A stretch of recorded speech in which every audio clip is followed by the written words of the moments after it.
Wesh, j'ai eu pas mal de bonnes réactions sur la dernière vidéo d'aujourd'hui en fait. Et je me sentais de faire une vidéo pour quand même vous remercier. Parce que une vidéo qui est sortie du trou du cul de nulle part a eu énormément de bonnes réactions. Et voilà, j'en suis très content. C'est un truc que je voulais faire depuis un petit moment, mais j'avais pas trop d'idées, ou même j'avais pas trop d'idées, pas trop d'histoires, et au final il y en a pas. Il y en a juste pas, mais au moins je l'ai fait, voilà. C'était quelque chose que je voulais partager avec vous, c'est les plans que j'ai réussi à capter ces derniers mois. J'essaie de faire des timelapses depuis à peu près le mois d'avril, et j'en fais de temps en temps. Voilà, ça me fait kiffer, et je trouve ça absolument passionnant. Voilà, j'espère qu'il y en aura d'autres, parce que c'est quand même assez intéressant à faire. Il y a pas mal d'endroits à explorer ne serait-ce que près de Grenoble, là où j'habite. Dans les semaines à venir, il y a moyen que j'aille vers Annecy, donc là-bas aussi il y a pas mal de choses à faire s'il y a du beau temps. Et voilà, donc je pense que si ça vous plaît, c'est absolument génial, parce que moi c'est un truc qui me fait vraiment kiffer. Et juste regarder des beaux plans pendant 3 minutes avec une bonne musique, et ben c'est quelque chose que j'aime, et que j'aime faire, et que j'aime regarder, donc voilà. J'espère que vous aussi ça vous plaît, visiblement ça vous a plu aussi, très étonnamment. Je pensais vraiment qu'on allait me dire ouais, c'est du foutage de gueule, tu sors pas de vidéo pendant 3 ans, et puis d'un coup tu nous sors une vidéo avec juste des plans de nature. Et ben au final plutôt une très bonne surprise, surtout que la vidéo est sortie très tôt ce matin, et du coup j'ai vu toutes les réactions d'un coup en me réveillant ce midi, parce que est dimanche, que voilà. Vous avez aussi pas mal de questions et j'aimerais y répondre, parce que c'est quand même il y a des questions quand même assez intéressantes, et voilà, je me sens chaud d'y répondre. Alors il n'y a pas énormément de vues sur cette vidéo, et j'en ai franchement rien à foutre. Parce que à côté de ça, j'ai eu 93, actuellement il y a 93 commentaires, et c'est juste dingue, parce que moi ça fait longtemps que j'ai pas fait de vidéo, donc qu'il y ait autant de gens qui réagissent, c'est cool. Et il y a eu beaucoup de mentions sur Twitter aussi, ça m'a fait extrêmement plaisir, ça fait vraiment plaisir de voir qu'il y a toujours des gens qui me suivent, et qui regardent ce que je fais, malgré le fait que ça fasse 6 ans et demi que j'ai pas posté de vidéo. Voilà, alors je vais essayer de choper quelques commentaires intéressants à répondre, et peut-être à argumenter ou pas. Alors le premier commentaire que je retiens, c'est celui de Sacha, qui a aussi une vidéo de timelapse et qui en fait des très jolies. Je vous mettrai le lien dans un des coins, là je sais pas lequel c'est inversé peut-être. Enfin bref, il y aura sa chaîne, parce que j'ai regardé ce qu'il fait, et c'est vraiment très très joli. C'est vraiment super beau, et il y a une qualité de ouf. Donc je vous invite à aller voir ce qu'il fait, parce que c'est assez classe. J'ai pas compris l'intérêt de cette vidéo, et on répond. Ça s'appelle de l'originalité, tu comprendras quand tu grandiras. C'est le meilleur commentaire de toute la vidéo. Avec les parcs d'attraction, tu peux faire des longues expos qui rendront sympa. Sinon pour tes timelapses, tu enregistres une vidéo de 5 heures en entier, où tu prends des vidéos toutes les X secondes, ça rend cool sinon. Merci. Et alors pour les parcs d'attraction, oui, il faudrait que je le fasse. Malheureusement c'était un parc d'attraction, une fête foraine temporaire, donc malheureusement elle n'y est plus.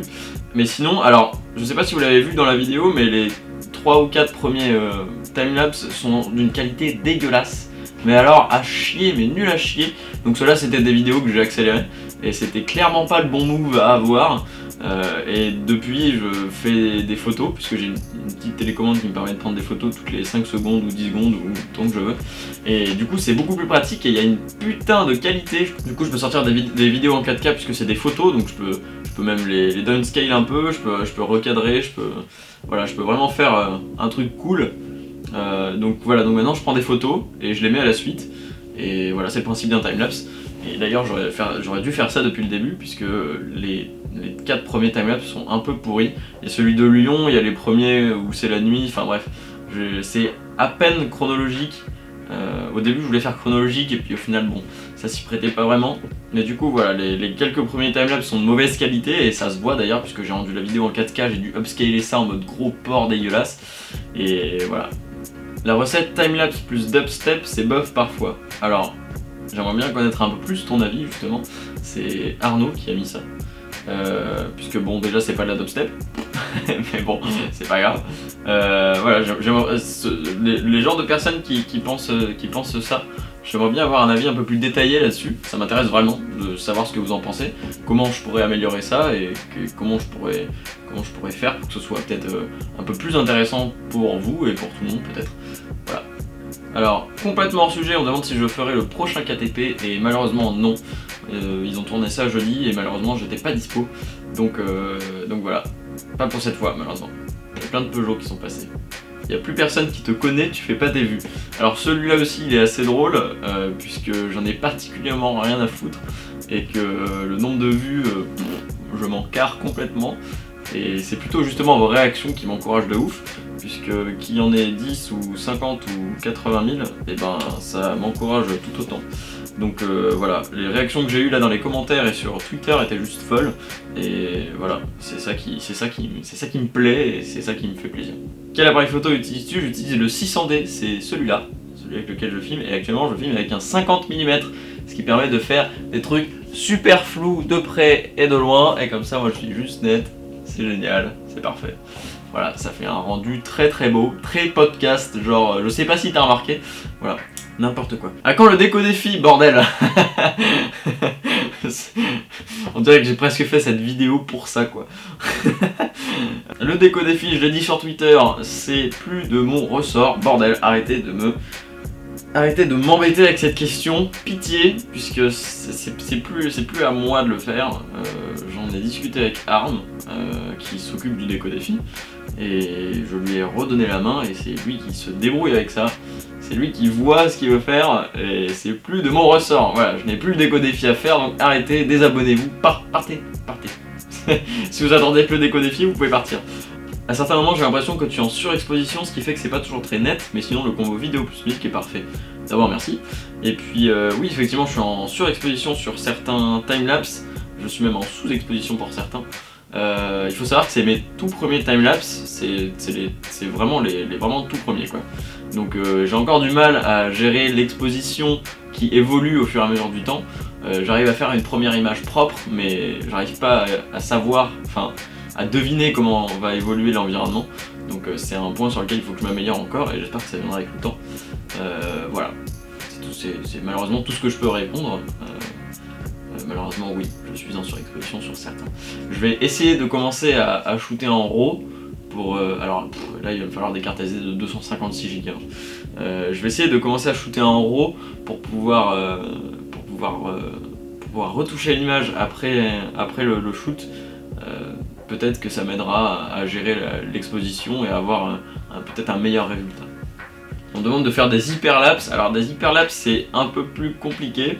Je vais déjà essayer d'apprendre correctement les timelapses avant de faire des hyperlapses. Mais c'est vrai que ce serait sympa d'en faire. Ce serait très sympa. C'est cool, à la limite il manque des barres noires en haut et en bas pour moi. C'est vrai que ça pourrait donner un effet un peu plus cinéma. Mais je suis pas sûr que ce soit très adapté. Je sais pas, faudrait que j'essaye, hein. Faudrait que j'essaye pour voir ce que ça donne. Mais je sais pas si c'est vraiment adapté. Avec quel logiciel tu fais le montage et avec quel appareil tu enregistres ce timelapse? Et ben l'appareil c'est celui-là, c'est le 600D. Et actuellement j'ai un 50 mm dessus, un objectif 50 mm. Et d'ailleurs les timelapse que vous avez vu hier sont enregistrés avec le 18-55, l'objectif de base de Canon, qui est vendu généralement avec les appareils. Et du coup il est très bien, pour commencer, il est très bien. Et du coup le logiciel c'est Premiere Pro, voilà. Voilà, donc c'est tout pour les questions que vous m'avez posées sur la vidéo d'aujourd'hui. Je vous remercie encore pour tous vos retours et toutes vos suggestions. Ça me fait vraiment plaisir de voir qu'il y a encore du monde qui me suit et qui aime ce que je fais et qui me donne des retours, c'est très important. Voilà. Donc je vous dis à bientôt peut-être pour d'autres vidéos, d'autres timelapse, d'autres vidéos, juste vidéos peut-être, hein, qui sait. Merci à tous encore d'être présents et de me suivre. Et je vous dis à la prochaine. Salut.